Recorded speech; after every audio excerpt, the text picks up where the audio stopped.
All right. Hello. Welcome. Welcome to the first ever Found in Translation book show live show discussion. Woo! Yay! Yay.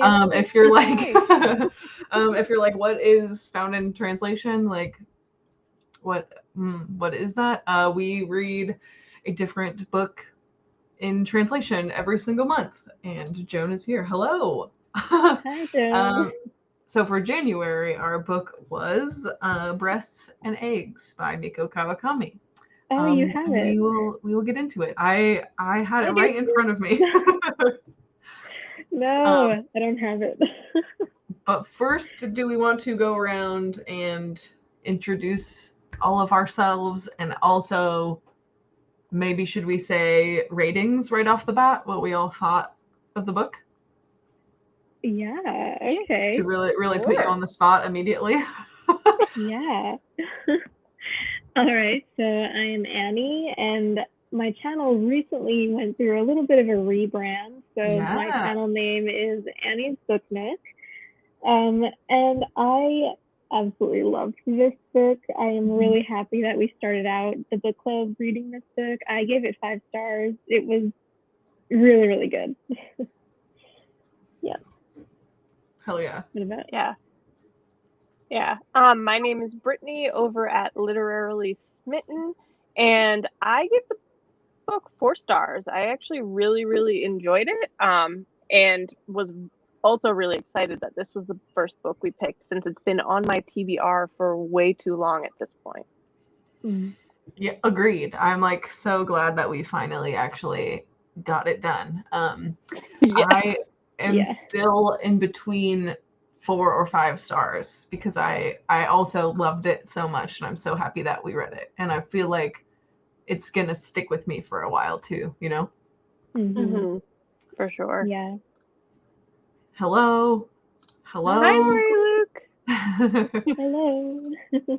Hi.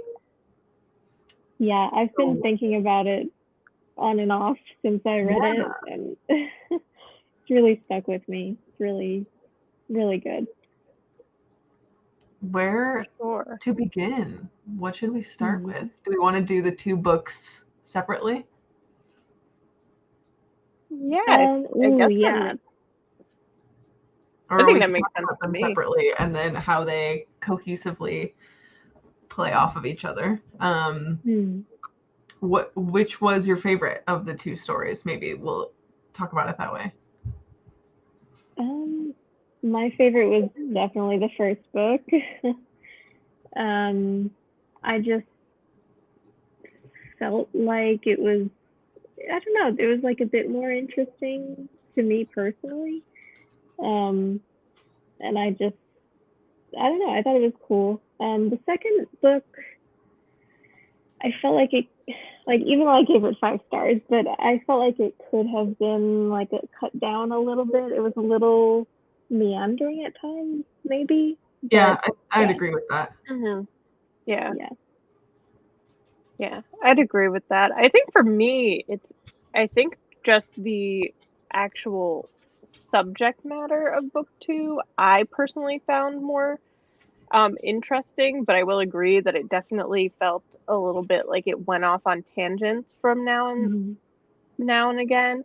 And there were just so many different characters and like point of Yeah, views that were always kind of interjected and inserted into the overall story. So book one was definitely tighter, but I think that for me, being like a single woman in her 30s, like the what Natsu is going through in book two definitely was something that made me think personally because it was so similar, just based on age and sort of her relationship status sort of thing. Mhm. yeah. I think my favorite was the second book, actually. I had a lot of fun with the first one. It was like very, I don't know, like exciting. And then I Mhm. just really loved being in Natsu's head and like learning her Hmm. story. And yeah, like what Joan said, like the Ace rep was a pleasant surprise for me too.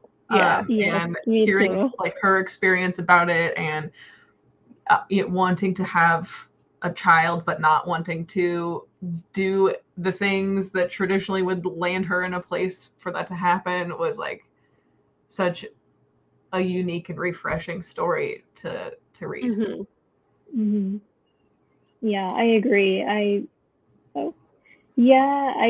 The first book was for me more compelling, and like you said, it was like more exciting maybe because like there was suspense, like, oh, is her mother gonna come home? Like, what happened? Like, you know, I was like on the edge of my seat with that, and I don't know, the whole thing with the eggs was just like that was kind of kooky. funny. That was so weird. Like, let's talk about the eggs. Like, because first of all, Yeah. what is that? No. I must have read those like last couple of pages like a few times because it happened, and I was just like, did I read this correctly? And then I read it and was like, oh no, I did read it correctly, and I didn't know what to make of it. I was just like, this feels very like it makes sense based on the title of the book, but it also felt very like surrealist to me in some regard. Surrealist. Yeah.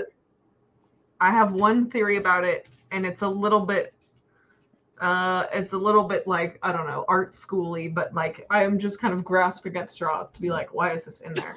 And there's this part where Midoriko asks Natsu, like, hey, why do people get drunk? And she tells her, like, oh, well, sometimes like life is hard and you just like want to pause it, and getting drunk like does that for grown-ups. And it was kind of like this interesting way to talk to a child about like why grown-ups get drunk. And so then when she had that screaming match with her mom at the end of book 1, and it just feels like she just is like so stressed and so angry that she wants to like pause it or do to me it was like, this is Midoriko trying to be drunk almost, or like do something so out there that just lets her like pause her rage for a second or something, because I don't know, it just felt so out of left field that it was like, let me just crack eggs over my head and in between my eyes and to make me feel anything except for this pain. That's really interesting. I like that theory. I do too. I'm like, that's basically the only theory I have now, because I really couldn't make sense of it. So I'm like, I would love to know what anyone else thinks, but yeah, that was like the closest that I could get to rationalizing that scene. I buy that. Okay. Thanks. Everyone, I think, buys this. We're buying what Noelle is saying right now. Good job, Noelle. Thanks. Thank you. We that's it. That wraps up the live show. No. Yeah. We're done. We've had our profound moment. We're calling it a night, guys. Goodbye. Yeah, that was kooky though. It was. I think it was like the part of the entire book that just it like everything else made sense to me, and then this was just like it was like this shocking moment that I had to read a few times. So it was. I think it was an interesting way to end that particular story, because there was nothing really that made me believe that something like that would happen or could happen within the sort of realm or the world of that story taking place. For sure. Yes. I mean, also in the beginning of like book 1, they make a point to say that the only thing in Natsu's fridge was like salad dressing and 2 cartons of eggs, and went on this whole rant about like, what's the proper way to discard eggs? Do you crack them into the trash can, or like do you throw them away separately, and like, oh, these are going to expire, I have to discard. It was like a page of like, oh, I have too many eggs in the fridge, how do you just like get rid of them? And I remember thinking like, that's weird, like why would we put that in there? And then they dispose of those eggs in the most ridiculous way possible. Yeah. I mean, I feel like that is something that if it was ever turned into like a movie, that would be such an interesting scene just to watch on screen. Because I do feel like it does have that like really artsy vibe, but it's like, so how would you convey the like set up a movie scene the way that the book was set up with that rant. Yeah. That lets you know, like, okay, maybe these eggs are going to have some role later on, but you have no idea what they are. So I just feel like it would be Chekhov's really gun, interesting. yeah. 100%. Yes. 100%. So accurate. Yeah. I feel like that would be fun to film too. Just like, hey, here's eggs. Just crack them all over yourself. Go to town. Gross. It would be gross. They're There's so this moment cold where I and forget wet. it was either Maki or Midoriko where they're like, is there more eggs? And they like look to Natsu and she's like, yeah. Do you want the other carton? She's like standing there. Yeah, no, that was an interesting scene. There were I feel like there were a lot of like interesting moments in book one, because I mean, for me, one of the ones that I feel like I've heard a lot of people talk about that's kind of been controversial with breasts and eggs is actually the bath scene, like when they're at the community bath. Oh And I've yeah. heard a lot of different takes on that. And even when I like mentioned it in my like January wrap up, I said, I could understand why it like some of that scene might be triggering to someone. Where I've also seen people talk about how like have a much stronger reaction to it than I did.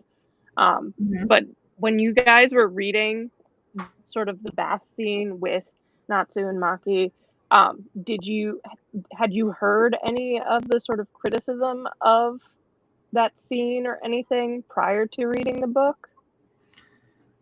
No, I didn't know about it. But I was thinking about it while I was reading it, and I found myself thinking a lot about it being a translated work the most in that scene versus the rest of the book, because I felt like that would have been probably the most difficult to accurately translate the way that they were talking about those people that were in the bath with them and Natsu's internal dialogue about them. I kept getting taken out of the scene actually because I was like, I wonder what this actually was supposed to be in Japanese. Yeah, it's funny because one of my subscribers who's actually in the room, Elsine, talked about how they were reading the story in its original language, and that scene did not come across that way to her or them. Interesting. To them. So it's a case of, I do think it, and when the comment was made, I said it must be a case of trying to articulate it in English leads to this. But I thought that was interesting because there aren't many times when I read something that someone else has actually read in the original language that they can say, hey, actually, this is not how that comes across, because I'm not strong enough in any language to do that myself. So it's always interesting when someone can. Yeah. I wish I had done that. No. Annie, could you have done that? Yeah, read the book in its original? It would have taken me long. I would be really interested in reading that scene, especially because like I did feel like I was missing something, or like something wasn't quite getting across the way that it was intended originally, maybe. So yeah, I don't know. I'd be interested in hearing like how it comes across in the original Japanese, because like I said, I hadn't heard about that scene before I read it, so I was like, okay, what's going on? It was also such a brief scene. Yeah, like that actual part of sort of the bath scene is very, very brief, and then it kind of just moves on. So it's not even something that I necessarily think needed to remain there if there was a huge outcry or a huge criticism of it in the translation itself. I don't know if it would have added or taken away from the story, basically, if that one or two. I think this is what that scene was supposed to be. and just the Right. way that it was written in English felt a little bit like Yeah. I don't know what's the word I'm looking for. Kind of like blocky. Like that it Yeah. wasn't quite like smoothed out. There was something I think. clumsy. Yeah, There based on sort of this reaction, because originally I took it as, oh, this is musing on this, but I do think in English it became a little clunky and did leave room for it to be construed or interpreted in a different way. Yeah. For sure. Let's see. Back up here. I could see why they call Kawakami similar to Murakami. This had that level of character work. I have I've not never read Murakami. Murakami. I haven't either. On my Oh list as no. well. Egg on our Yeah. face, guys. Well, Egg on our face. I trust you, Joan. I trust you. Still reading the second part. Okay. We will tell you when we get to spoilers for the second part. Yes, for sure. Expressing her feelings about being ignored. Oh, this is back to the eggs. Mm-hmm. I like this actually, that she wanted to do something and all there was eggs and salad dressing. Yeah. I do like that. Yeah. What about her being mute for most of the first book and using a notebook to communicate? I thought that was a really interesting choice. Agreed. Yeah. Yeah, because it's hard to write characters that do that effectively. Yeah. Yeah, I just thought, and I mean, it's quite real. Like a lot of, it's something that happens. So I thought that this book, especially like with the Ace Rep too, it kind of like takes things that are normal and are happening in society, but like no one actually talks about. Right. And it puts them in the book in such like main characters. So I liked that a lot. I liked it a lot too. And I think it also made sense because I feel like the book was saying a lot about sort of language in general with this character who was not speaking for the majority of book one, but then you have Natsu in book two being this writer, and sort of I remember this one section where there's this discussion about like preserving or keeping your voice as a writer like authentic, and that it's really your voice that's what makes people read your books and what makes people read all of your books. So it's really important to be able to preserve that and maintain that because it is what makes you an individual as a writer. So I felt like the entire book was saying something about language and speech, and it was just approaching it differently in both sections, whether it was the writing down of words that you wanted to say in a notebook or mutism, or it was actually being a writer trying to find the words because she's struggling for basically that entire section to write her novel. So I do think there was something interesting about language overall when you consider like this is a translated work. So kind of what we talked about already is how much of it comes across exactly the way it was meant to when it is translated from its original language and what's lost. Yeah, I had not thought about it that like cohesively. I like that a lot. Yeah, I like that. Well, I mean, there's even parts where they talk about their specific dialect being from Osaka and like how they talk, and is it Sengawa will like code switch between the two dialects like when she's talking to Natsu, and there was like different little nuggets about like language and all of that in there. Yeah, I enjoyed that a lot. That was really interesting because I mean, it makes sense because I mean, think of English and how many different versions of English exist in the world. We consider them accents, and different things like that. But if you don't speak the language, it's hard to actually think about, oh yeah, well, it's not one monolith of a language. Like, there are going to be differences depending on where you're located, and also just even socioeconomically, there might be differences too. So that was interesting to me. Yeah. Yeah, definitely. Yeah. I definitely got the feel that it was supposed to be a very just kind of like musing kind of a scene about gender and everything in the bathhouse. This is about Midoriko, very teenager like.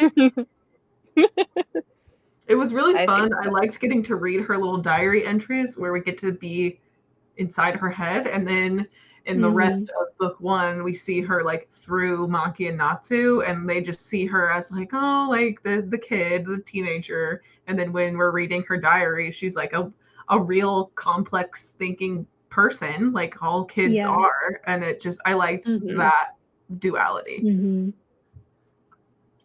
For sure. I would have read more. Yeah, I did want more from her. I wanted more of Midoriko in general. Yeah.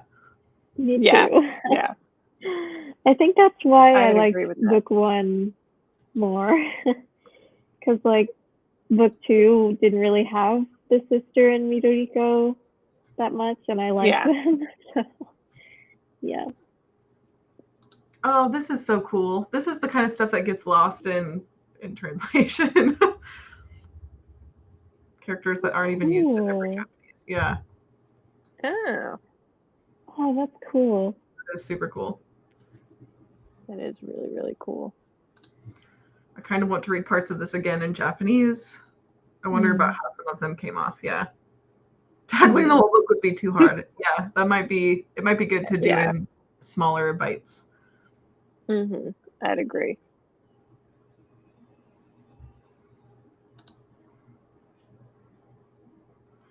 Oh, it's so interesting. Oh, that is interesting. So I feel like there's even this other level of language that's based on just the text itself that obviously you lose in the translation itself.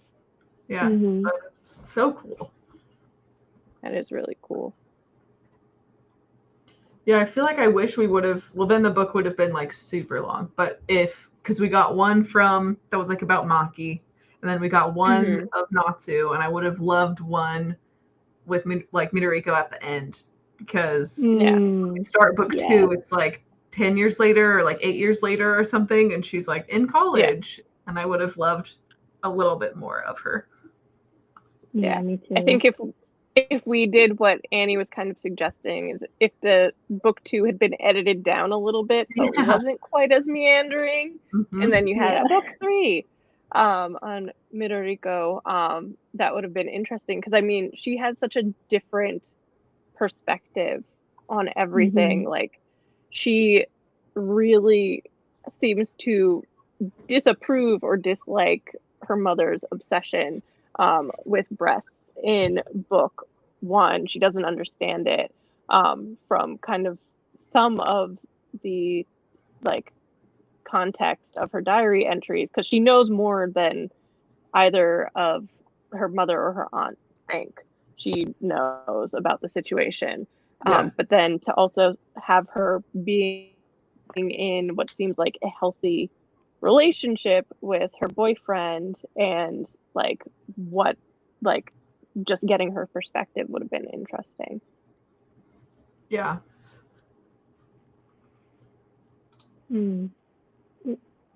Oh, interesting. And that's interesting how, didn't someone ask Natsu if she wrote in Osaka dialect, and she said she didn't? Interesting. Yeah. That's so cool. That's just something I love in general, is like writers writing about writers, like characters that are writers. I think is like so nerdy and meta. Like, I love that. Yeah. I mean, that's why I love the conversation on like your voice as a writer, because I was like, this is really, really meta coming from an author. So that's interesting about Osaka and the dialect. Didn't know much about her prior. Yeah. I just read her author bio. She was also a singer, and she worked in a bar. Oh, Oh, makes sense. that does make a lot of Real sense. Renaissance Drawing from some. Yeah. Yeah. Should we move on to book 2? Loosely move on to book 2? Sure. Okay, well, maybe not too spoilery yet, because I know that someone is still finishing it, but how did we feel between the two themes of like breasts and eggs? Did you feel like they were both like explored thoroughly and satisfyingly, or was one done differently or better than the other?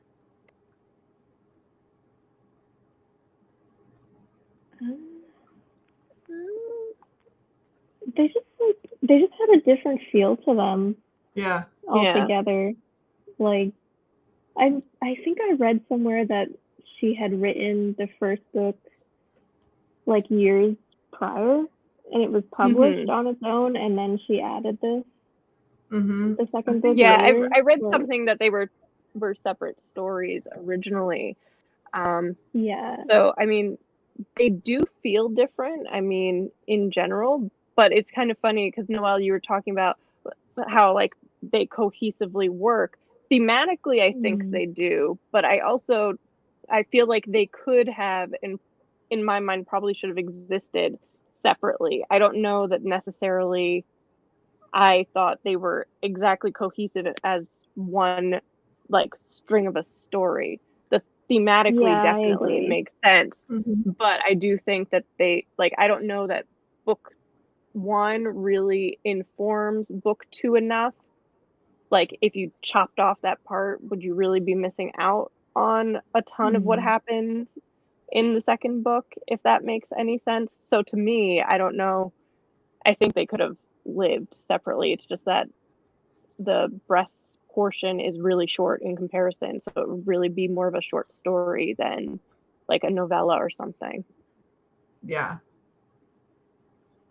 I think Marie Luke shares my exact feelings, is that the eggs story was so we had tied it up with a nice pretty bow, and then we never really got an answer to the short story, the breast story, and so that felt because we never found. I don't think so, because we never found out whether the sister actually went through with it. Yeah, we don't find out anything. No, it was just like okay. It was like a bait and switch. It was like the whole story was like, is she gonna get her boob job or no? Oh, well, she did make up with her daughter though. So it's like, okay, well, was that the point? Is that she was fixated on her breasts instead of like her relationship with her daughter? I don't know. But yeah, it did feel weird that like either she never said like, oh, I decided not to do it, or I decided like I had them done. Because we did have a significant time jump. So there would have been plenty of opportunity to have that, but yeah, I don't think we ever did.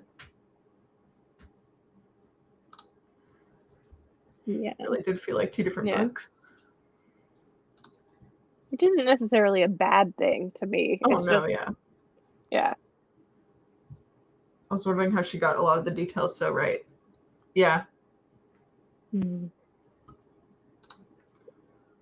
Yeah, I could see what you're saying about the poverty porn too. For sure. I mean, it's not something I picked up on my own, and probably, but now that you say it, like, I could see how that could be a thing. Yep. Yeah. Tools to explore women's roles in society and the pressures of a traditional role of women. Yeah, no, absolutely. Yeah. I think the entire concept is the book is to explore these two parts of sort of body autonomy with women and their role in society. So thematically, they're spot on together. Like it makes total sense why you package them that way. Yes.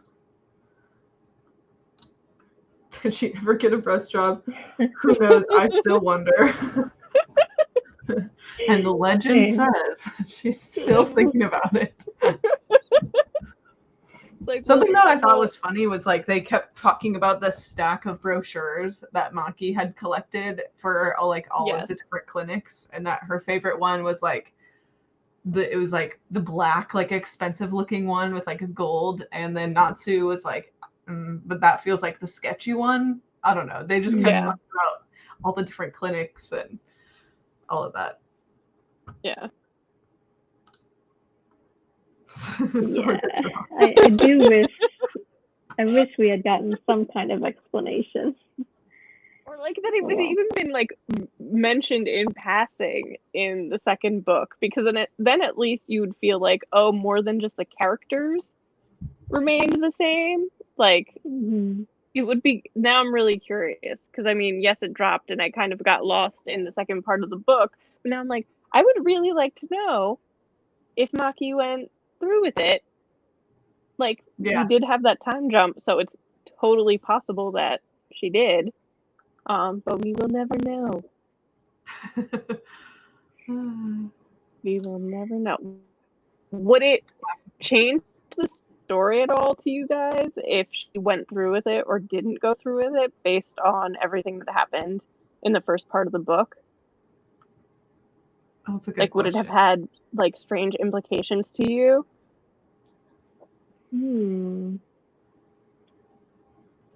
That's hard. I mean, I feel like from what I got out of it is that she probably didn't go through with it, even though it was never said, because her relationship with her daughter improved supposedly. And I feel like if she did go through with it, then like the growth that they had, you know, like kind of would have been moot. You know what I mean? Right.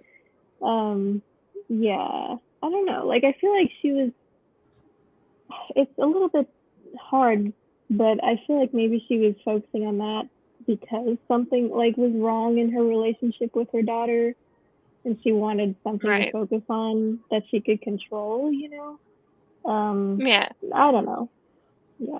And I mean, there is a lot of talk in that section too, isn't there, about like the fact that like she like had been breastfed. Like there's this part of like motherhood assigned to breasts, and like her daughter in those like angrier diary entries is like, why did you have me then? Like, because she feels like somehow she's being held responsible for her mother's feelings about how her desirability is not there because X.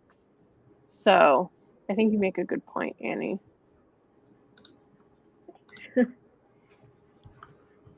Let's see. Oh, we did that. Go to Tokyo and meet up with her father. Ooh, spicy. the plot thickens. I really like this. I need to read more of her works. Agreed. Me too, yeah. Is it Heaven or Heavens, the other book that I've seen around? Yeah. Heard it was really good / heartbreaking. My favorite kind of book. That's right up my alley then. Next on my list. More about Makiko. She was my favorite character. I like that she had she was like spunky, you know? And then we even hear that like she's in her 50s and like still working at the bar and like just kind of like owns it. Yeah, I like that she had this kind of like a gruff like nature to her. Like take it or leave it. Like I'm not gonna change anything about myself. Except for maybe my breasts, allegedly. The jury's still out. Oh man. Really like this author. Yay! I'm glad that we are all in agreement about that. Yeah, for sure. Yeah, I'm glad we all liked it. Yeah, I feel like Right. like even in the Discord, most of the comments were really positive about the Mhm. reading experience throughout. Yeah. Yeah. This was about whether or not she went through with her Yeah. breast Yeah. job, and I think I agree with that. It's like Yeah. part of the commentary was like, doesn't matter, like women should get one if they want one, and part of it was like, but why Yeah. do they want to get one, like because In the Matthew first was like, place. oh, trying to enhance her own breasts to reflect what she thinks would be beautiful breasts, and so Mhm. it was just kind of like oscillating between those things. But yeah, Mhm. I think whether or not, it would just be like, yeah, cool, either she did or didn't. Yeah. I wish we would have gotten her thought process whether or not she went through with it, so that it matched the reflection about becoming a mother or not in the second part. Now we're using our big brains. I like that a lot. Yeah. And it definitely would have given that first story a little bit more, I think, character development, and given it Yeah. made it feel less like a short story, and more like maybe a longer form piece, like the second book was, which was really interesting for me because I just spent time reading this book on like the art of the short story. So it was like trying to apply that, but it was using like Russian authors that I know well, and then trying to apply those same like lessons and things to an author and a language in translation that I do not. But I think that's interesting, Yeah. Marie Luke.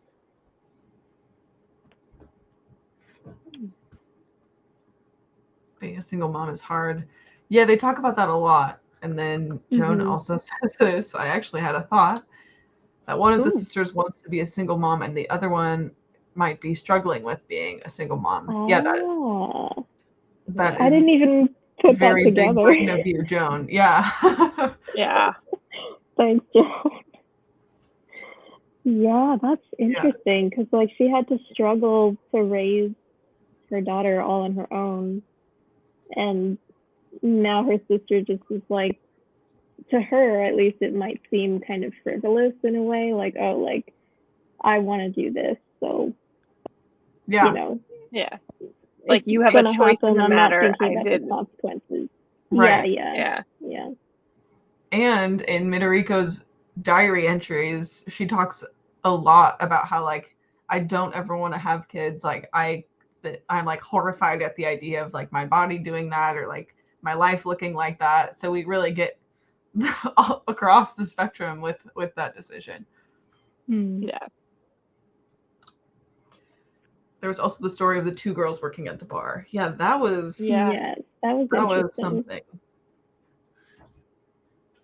It was really brutal, and it just was like such a vignette, because it just was like, oh yeah, these girls used to work here and now they don't, and then we got the story about that, and that was very intense. Yeah. There were a lot of intense moments throughout. Yeah, that is true. Late to the party, but love the book. Welcome. Yeah, welcome. Yeah, another intense. Oh, yeah, very different way. It was very different from anything I've read. Yeah. Yeah. Yeah. I really don't think I've read anything that approached motherhood specifically in that way. Yeah, it's like it's not really something that's talked about Yeah. at all. So Yeah. it's interesting. Maybe The Push, which is, have either of you read The Push? Isn't that a thriller? Yeah. That's the It's a thriller, thriller. right? With the like Rorschach type cover or something. Yeah. And it's dark, but it has this like theme of motherhood and like what that means, and how you can choose that for yourself, or like how that impacts a kid, or like all of those themes are also explored in that. But yeah, that's the only other one that really comes to my mind when I think about like a really good book that unpacks motherhood in a unique way. I'm not sure if you already discussed this, but did others also listen to the audio? I did a little bit. I did. Yes. I read it as a physical book, but I know there were quite a few people on the Discord that mentioned listening to it as an audiobook. Yeah, I liked the narrator a lot. Were there two? Were there two narrators? I don't remember. I couldn't figure that out either. I was like, either she's very good at doing more than one voice, or it's two people. Yeah, I think there were two, but I liked them a lot. I think, it reflected the book really well. Good performance. Mm-hmm. Yeah.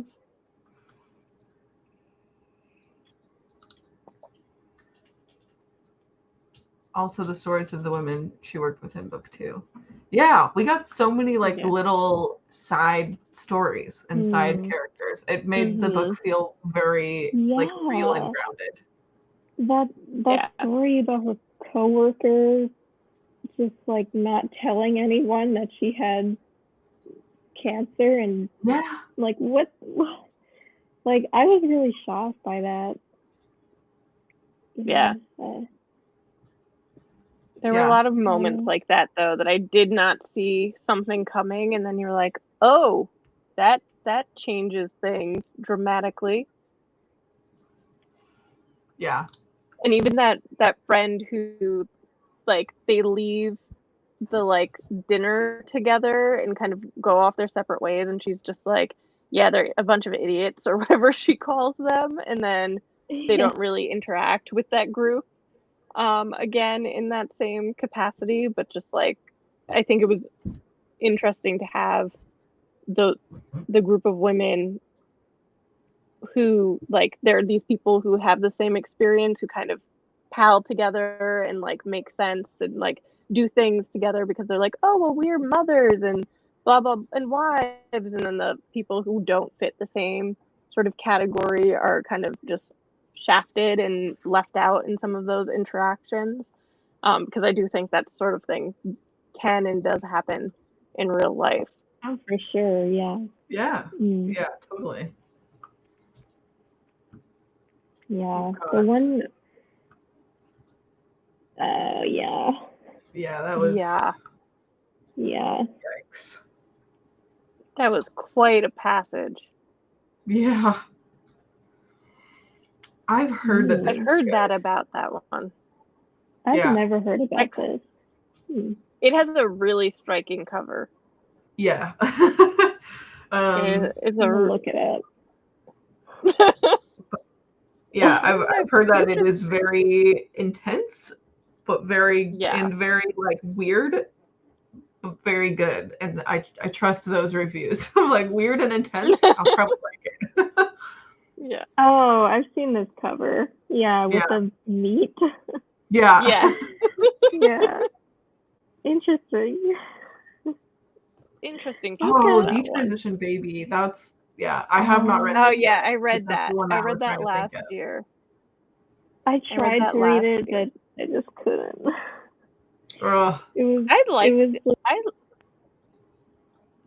It could be a bit I read it, I enjoyed it, but it definitely had moments that kind of made me oh, this is, and I don't know. There were definitely moments where it got heavy. It got very heavy. It wasn't that I the subject matter thing. It was just really I'm not ready for that. That is totally I think you're fair. breaking up a little bit, buddy. Unless that's just me. No, I heard okay. Okay, perfect. Oh, okay. Excellent. That was just me. I love Detransition Baby. I also.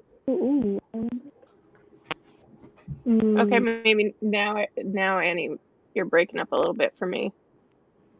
No. No. Annie, come back. It sounds like a song, Noelle. Baby, come back.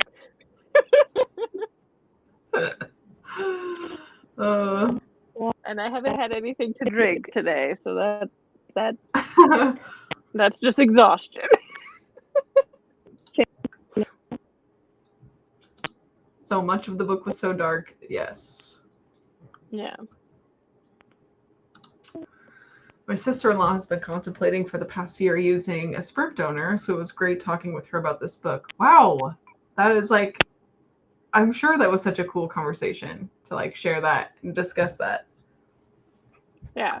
I mean, to me, it was just wild that there was like this sort of underground, like, sort of like not, I don't even know what the word would be, but like this underground sort of community of people who are doing like this DIY like sperm donation thing because there wasn't like really an alternative. Like that blew my mind when they were talking about that in detail, and like Natsu was researching it and finding out like how these people found their donors, and like some of them were like Facebook stuff, and they'd like meet them in like a cafe or something, and I was just like, this sounds like this could have like, I'm like, this sounds like a bad beginning to like a Law and Order SVU episode. Like something is gonna go wrong here. Like something's gonna go really, really south.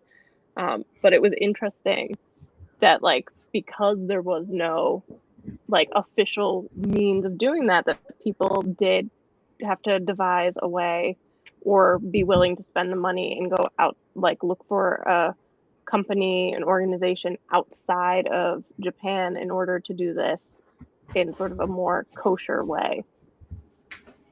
Yeah. It kind of, can you guys hear me now? Yes. Yeah. Okay. Kind of reminded me of like abortion, even though it's totally the opposite thing, but like even if it's not widely available or legal or whatever, like people are gonna find it, it's just gonna be dangerous.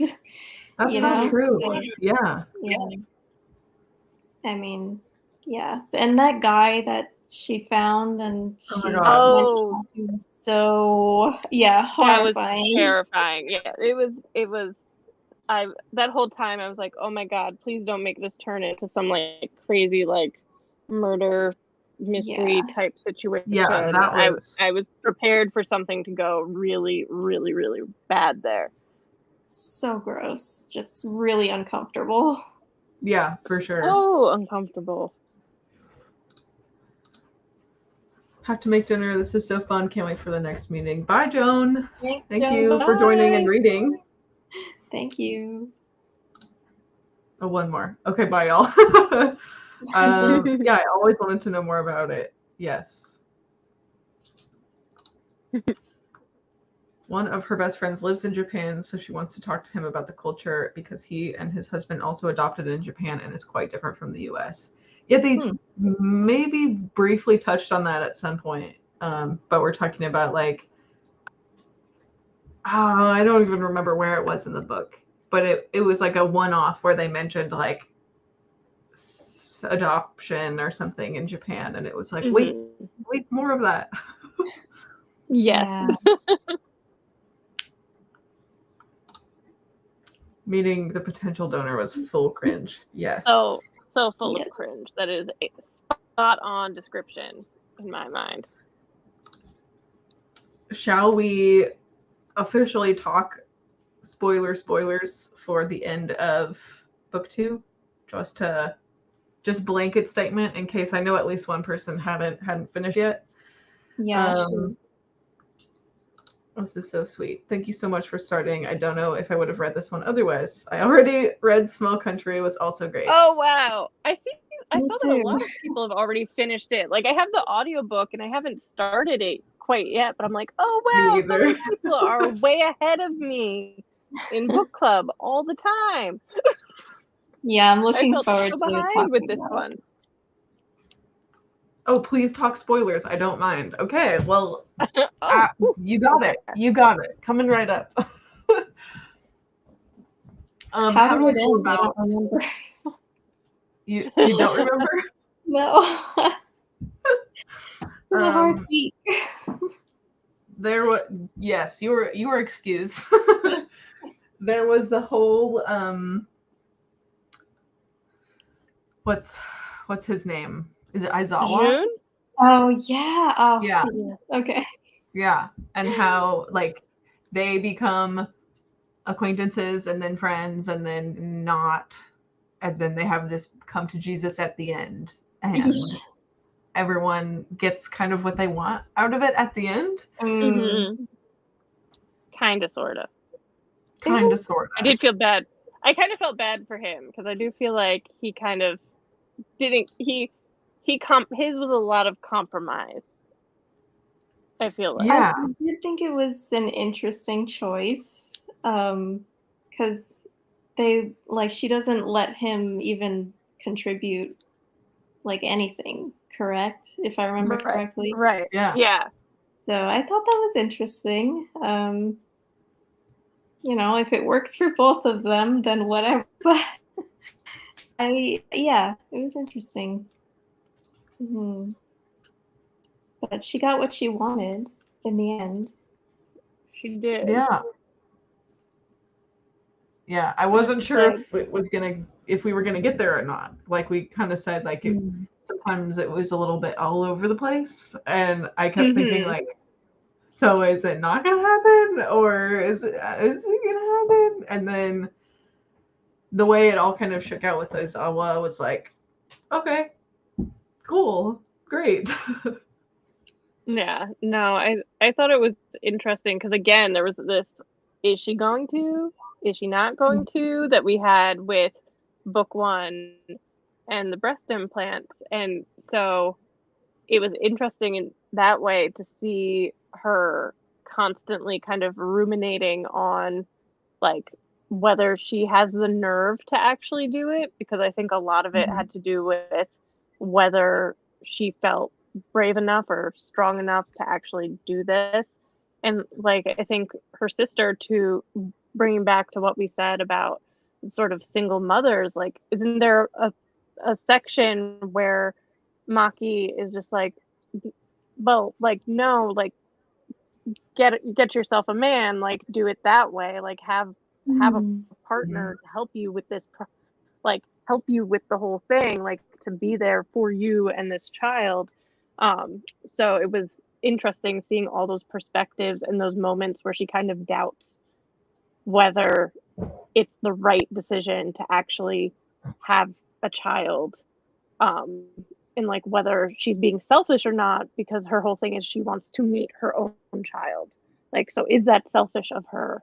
Are you thinking really about the child, or are you thinking about yourself? Which is what's her name's kind of perspective on the whole thing. Aizawa's girlfriend. Yeah. Yeah. Oh yeah. Yeah. I mean, even when she goes to that, like, is that the first time she meets Aizawa, where they're at that big like meeting thing, and then people are very like high and mighty about how, oh, nobody should do this because that's selfish and a child deserves to be raised by a family. And then Natsu is like, give me the mic, give me the microphone. Yeah. And she like has this whole rant in this room of people, and then she's like, well, I regret that I was angry, but I don't regret what I said. And that was a part of the book where I was like, go off. Yeah. You tell them. But there definitely is that like polarity. And even we see her going back and forth between like, well, am I selfish? Does my potential child deserve to be raised in a better, different circumstance than the one that I would be able to give to them? So I think that's why it was so long, because it's almost like she has to convince herself to do it, or that it shouldn't happen or whatever. Yeah, I think it was just like it was tackling such a difficult topic that it was hard to get everything in there and be nuanced in like a short and concise way. So yeah. Yeah, I mean, I think that's why you have all those characters in general to give you so many different nuanced perspectives on motherhood and why or why not Natsu should do this. Yes. Yeah. Considering how dark so much of it was, Natsu was the hopeful part of the story with her writing and motherhood. Mm-hmm. Yeah, I agree with that too. Yeah. Yeah. I love that her writer friends kept asking her, like, hey, that's a pen name, right? And she was just like, no. I was like, can someone explain this to me? I'm like, why does everyone assume this is a pen name? I was just like, I get that it was like I understood it visually, but I was just like, why does everyone in this culture just assume that it can't be her real name? What was her last name? Natsumi? Yeah, Natsuko Yeah. Natsumi. I mean, yeah, it's a bit. I don't know. It's kind of like, what's a good example in English? Like, it sounds like so It'd be like made up. Yeah, like William Williamson. Yeah. Yeah, that was interesting though that they kept asking. She was like, it came up all the time, and I was like, I feel like I'm missing something.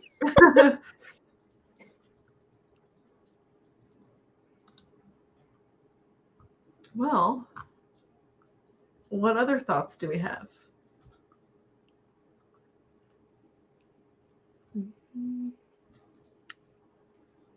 I just wanted more of the sister and her daughter. Yeah. That's my thought. Yeah. Yeah. Oh, that could be it too. Oh, okay. Oh. There was Rika. What was? And yeah. Sengawa. Yeah. Yeah. Which Sengawa was the editor type person, right? Rika was interesting to me. Yeah, she was a fun character. Yeah. She's a character that I'd be like, I'd be fine hanging out with you and having like a few drinks, because I feel like her whole perspective on life is just, she does not pull any punches. Yeah, I liked her a lot. That scene where Natsu goes to this like writer, like a reading of a bunch of different writers. And oh my God, Rika stands up and is like telling this guy, like, oh, you think that you saw this coming? Like, I'm sorry, did you go there and do the research with the journalists, or did you just like stay home? And like just totally gives it to this guy. And Natsu asks her about it later, and she's like, yeah, like whatever. just serving all the there was like this degree of, I don't even know how to describe it. She's just so like forward, which I thought was interesting, because I mean, to me, which could be very, very wrong, but like I've always, with my generalization about Asian cultures, is that the women tend to be more reserved and not quite as forward as Rika. So that was interesting that you do have this character that speaks her mind so openly in like that type of setting. It was really interesting. Yeah, I liked her a lot. I like this idea too, that she had played a big part, and Rika's daughter played a big part, that it was a possible turning point. Yeah, their relationship. Yeah. The daughter was cute. She seemed cute. Yeah. Even though she's only there for a hot second. Have to leave the conversation. Thank you for hosting. Thank you for coming and for reading. Thank you. With us. Also, there's another famous writer whose real first name was Natsuko. Oh, wow. See, now this makes more sense to me. Okay.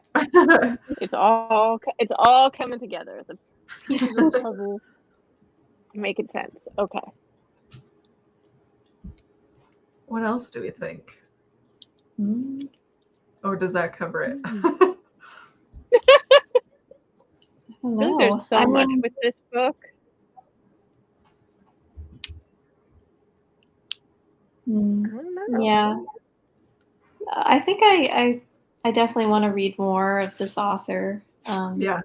Mm-hmm. And try and read maybe in Japanese too. It just, yeah, it would be interesting.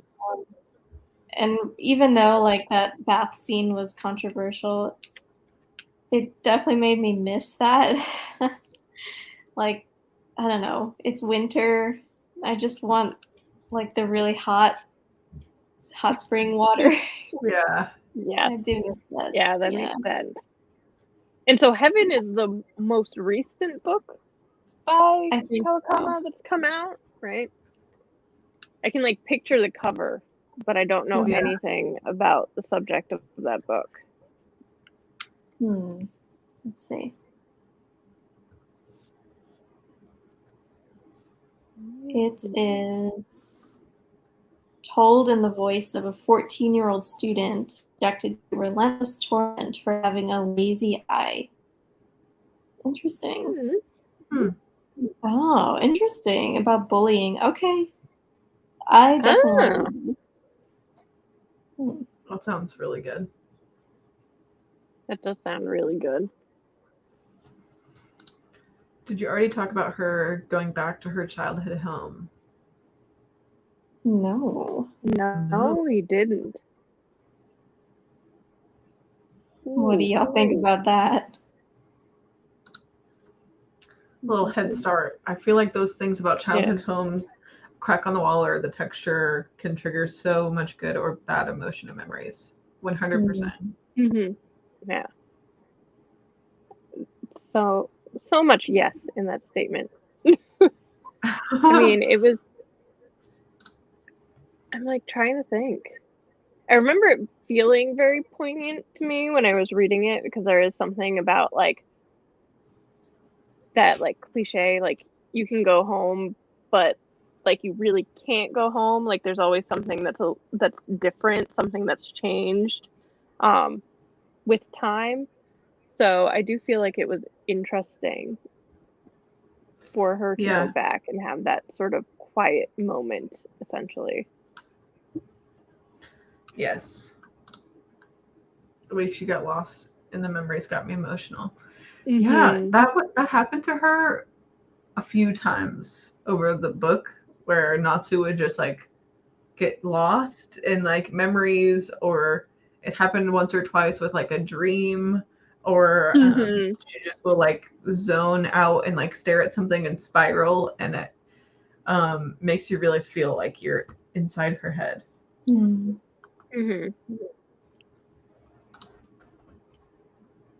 Yes. Yeah. The sisterly relationship was really interesting throughout the book, seeing them, because I mean, Maki's several years older. They're not exactly close in age, if I remember rightly. But I don't know. I don't know who in the relationship felt more maternal. I think it was probably Natsu to me when it comes to like her relationship with her sister and taking care of her sister or wanting to take care of her sister. Yeah. Yeah, she even mentions that she's like started to send back some money every month, and is like, right, yeah. Yeah. And how she doesn't want Miriko to find out about it. She just wants to quietly send money to Maki. Yeah. Yeah, that whole relationship was like, yeah, really complex and really interesting. I liked how the book kind of, even though part 2 wasn't like exactly about the sister, it's still centered around it. So I liked that. Yeah. She was always present, even if she wasn't actually on the page. Yeah. If that makes sense. Like she was always kind of floating there somewhere. So I do think a lot of the book had to just do with their bond as sisters. Mm-hmm.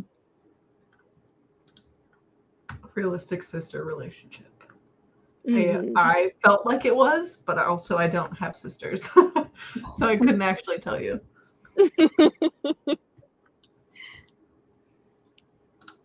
I do, and I think it's pretty realistic, especially with an age gap. I feel like the more there's always like that stretch, that once you get to a certain point, it does feel like one sister becomes more like the second mother type situation, and it's not necessarily always the eldest sibling.